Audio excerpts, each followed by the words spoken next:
It seemed like such a horrible place.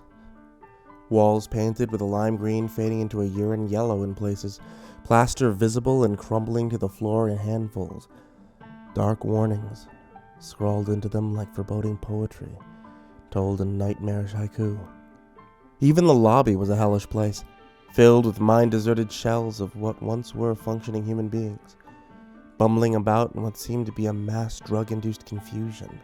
One man sat in a corner, in the fetal position, wearing a bright yellow helmet. Slamming his head into the wall over and over, he just kept repeating, "My name is Clyde." Frankie shivered at the cruelty of this place already. When she finally began to make her way to the front desk, the receptionist was sitting there, filing her fingernails and chewing a piece of bright red gum. Mid-30s, bright orange hair and neon makeup that did anything but complement her already harsh features. The tag on the front of her blue uniform read, "My name is Abby." Frankie hadn't even spoken to her yet, and she was already frustrated with Abby. But she held her tongue. Who was she to criticize how this establishment was run? She didn't work here. She was only a few paces from the receptionist's desk when she nearly lost her footing. Slipping in a puddle of urine, she chalked back a mixture of disgust and anger and proceeded. "Excuse me, I need to see a patient here." She trailed off, noticing that Abby was caught up in the television behind her desk, rather than paying attention to what she was saying. "Excuse me," she repeated. Abby didn't respond. She was growing angry. Slamming her hands down on the desk, she shouted, "Excuse me!" Abby just rolled her eyes, slowly turned her chair to face Frankie, and huffed more audibly than necessary. "What?" Abby asked in a tone less than civil. "I need to see a patient you have here," Frankie replied, trying to be as polite as possible, though she felt like ripping the woman's head off. Abby kept chewing her gum and filing her nails, her mouth making that smacking sound every time that she masticated. "Patient's name?" Abby asked, never removing her eyes from her fingernails. "Danica Bethora." Suddenly, the smacking sound stopped, and the nail file came to a halt so quickly that Frankie could swear it screeched. After a long pause, Abby closed her mouth for a moment before replying, "Why do you want to see her?" Abby asked skeptically. "I need to ask her some questions," Frankie replied, growing increasingly more aggravated. "No one's visited her since she's been here," Abby said, her tone edging on confusion. "Plus, she's one of our more violent patients. You sure you're looking for her?" "Yes, I need to speak with her now, please," Frankie said, her tone reflecting her lack of patience. Abby sighed heavily and stood up, taking a short few steps to the dented metal door behind her chair. She pulled out keys hanging from the superfluous ring that she carried with her and jammed one into the keyhole. She looked back at Frankie with exasperation and bobbed her head in so haughty a manner that Frankie began to feel that familiar need to take her head off again. This surprised her, for she was not a violent person at all. "You coming, or did you need me to hold your hand?" "I got things to do, you know," Abby snapped. Frankie fought back the urge to stab her in the eye with the closest object, and followed. The hall was long and narrow, trailing on for what seemed like miles, with a pitch of blackness at the end that didn't seem to brighten as they went further. Tortured howls and screams emanated from farther down, louder as they moved on. Frankie closed her eyes to the blackness ahead, too familiar with what it was now to be comfortable seeing it. "Is there light down there?"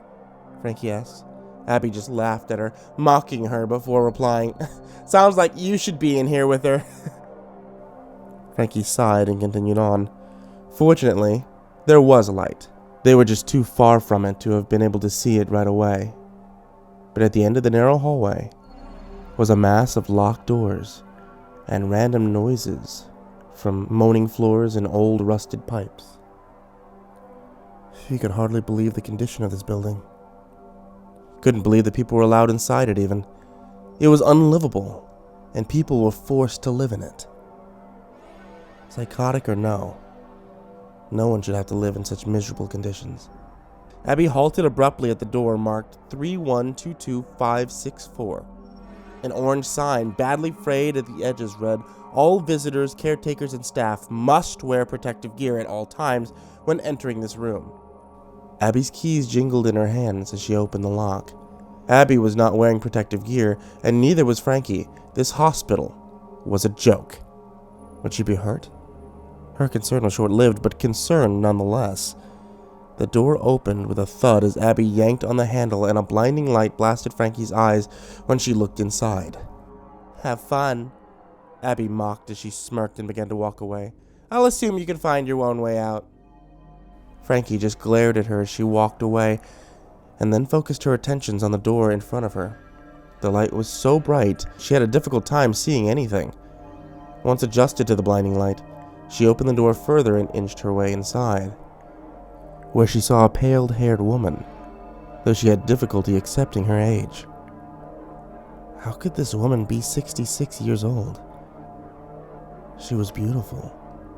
She sat on a mattress in the middle of the floor amidst stark white walls. Nothing else was in the room. It was so well lit that not a single shadow was cast. Vaguely familiar to her. She sat there with her knees tucked into her chest, and her arms wrapped around them. Her hair was more than disheveled. It was tangled and matted to the point of being nearly unrecognizable as hair. Locks of it falling over her face, masking her veteran features. She rocked back and forth nervously as she slowly raised her head to peer through the white-gray locks at Frankie. She thought about turning to leave. More like running. More like running like hell. But she stood her ground and swallowed her nervous sense of fear. "Miss Bathory?" Frankie began with an anxious tone. "My name is Frankie. I was wondering if you could answer a few questions for me." Danica's eyes were almost violet as she stared at Frankie through the tangles of hair that had fallen into her pale white face. It looked almost as though she wore a fine white powder. "How did you find me?" "Everyone should be kept away. Death waits here," she said, her expression half lunatic. Frankie thought for a moment that she had made a mistake coming here. "I read an article in an old newspaper about you. It said that you used to own the Hartwhite Museum in California. That you had..." Frankie paused for a moment. That you had a psychotic breakdown and saw things that weren't there." Frankie finished nervously. I need to know what it is you saw." Danica stared at her with that same look painted on her face. Frankie was frightened for a moment that Danica might kill her. After all, it was a touchy subject for her. She could only imagine what it must be like for Danica Bathory. "No shadows. Shadows bring him. Shadows bring death. The devil. Death waits here.